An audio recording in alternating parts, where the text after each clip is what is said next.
It's in my roots to work as hard as I do. Been on the money train looking for more better blues. Them school days, no class act, I was breaking all the rules. Life's a boomerang and I had nothing to lose. Another boy in the hood is how it come across. I feel like Dr. Doolittle, but the money talks. They yelling he got game, I'm not the wonder ball. This just some fresh soul food for every one of y'all. Yeah.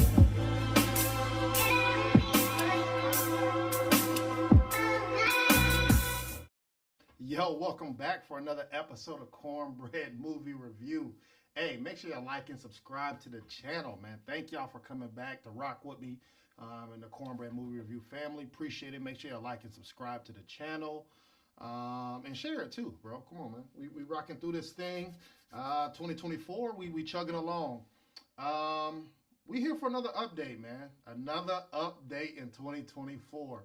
As y'all know, I try to pump out shows every week, but life happens. Movies happen where some of these movies get bumped by another movie, so I got to double back and watch. Or I do watch it, and I'm like, man, I ain't wasting my time with this, man. I'm going to get to it later. And so that's what brings me to when I do these updates with y'all. Yes, I still, watching movies is my favorite pastime, so I still go to the movies or watch a new movie every week. And I try to produce the content for y'all, but sometimes, I get a backlog. I got a lot of movies I still got to review. So today is my second update of 2024, all right? Normally how I do, if you're new to the channel, understand I do each movie in 5 different categories: acting, cinematography, storytelling. Did I get what I bought, and then is it a must-see? Adds it up, spits out a Cornbread movie review number, and then I rank it in 2024 and see how it does. So today, it's the shorter version of that, but I'm going to hit y'all with more movies that I've seen from this year, and then I'm going to rank them at the end, all right? So, first movie I'm going to discuss, let's do a horror movie, and that movie is Abigail. Abigail, yes, it's on streaming platforms. It's an hour and about 45 minutes, a horror thriller, and it is rated R. The premise of this movie is you have an individual, let's say a young kid, doing ballet, and then she has these this cast of bodyguards to protect her for 24 hours, right? But then things get a little shaky on who's protecting who, and then I'm not telling anything because in the trailer they kind of show you what's going on. So hopefully they can survive those 24 hours.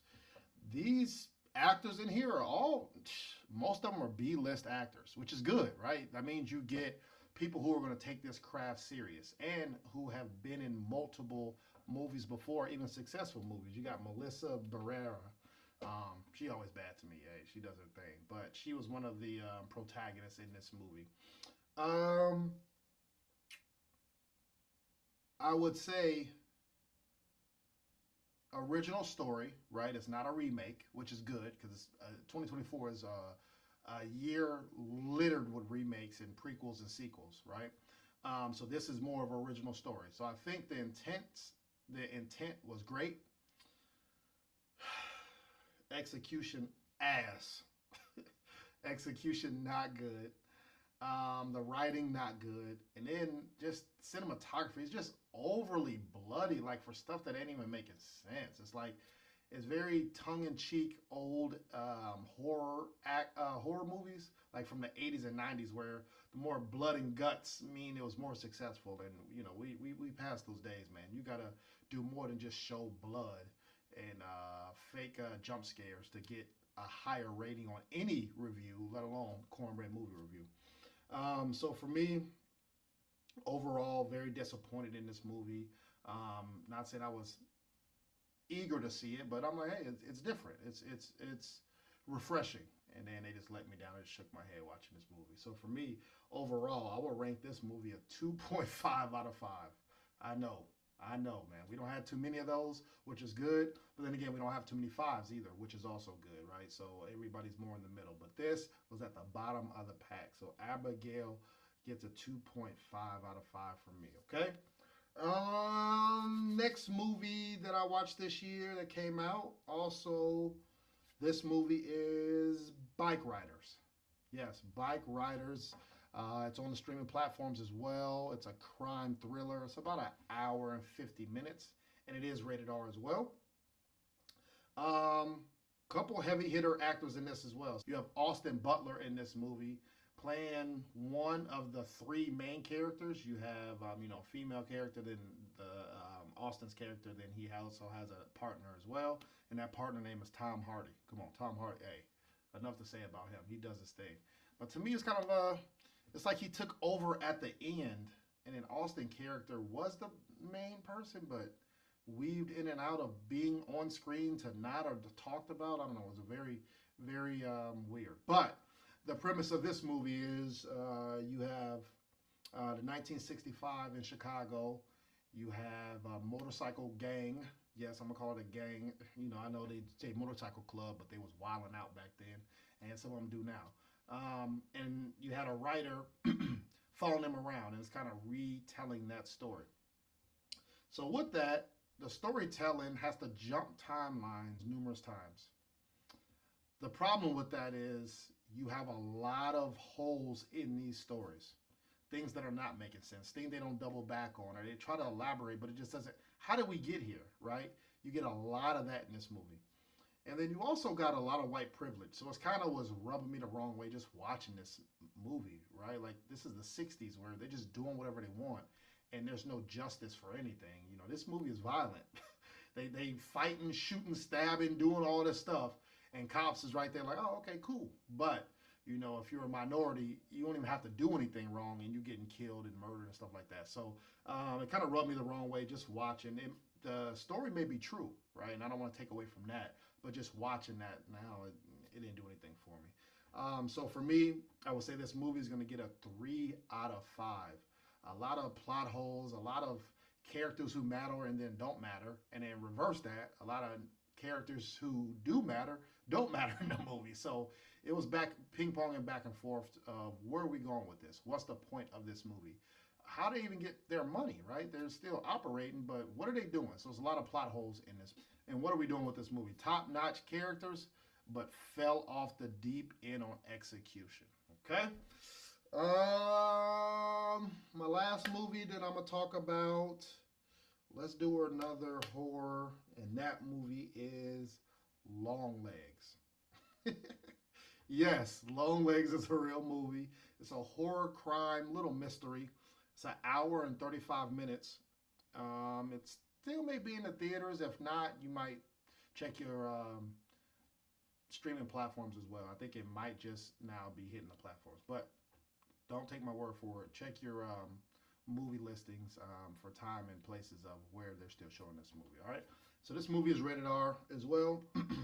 I want to say kudos, thank you for not spoiling this movie. Right. It was I was anticipating to see it because I didn't get anything from the trailers. Right. Where you have something happen and it's like a mystery murder, but then what? And you get to find out all that by actually going to see the movie. So thank you to the marketing team and the trailer for that. So the premise of this movie is you have an individual, Maka Monroe, who's in this movie. Great job. She hey, good acting from her. She plays like a little quirky, brilliant, but by herself type of detective.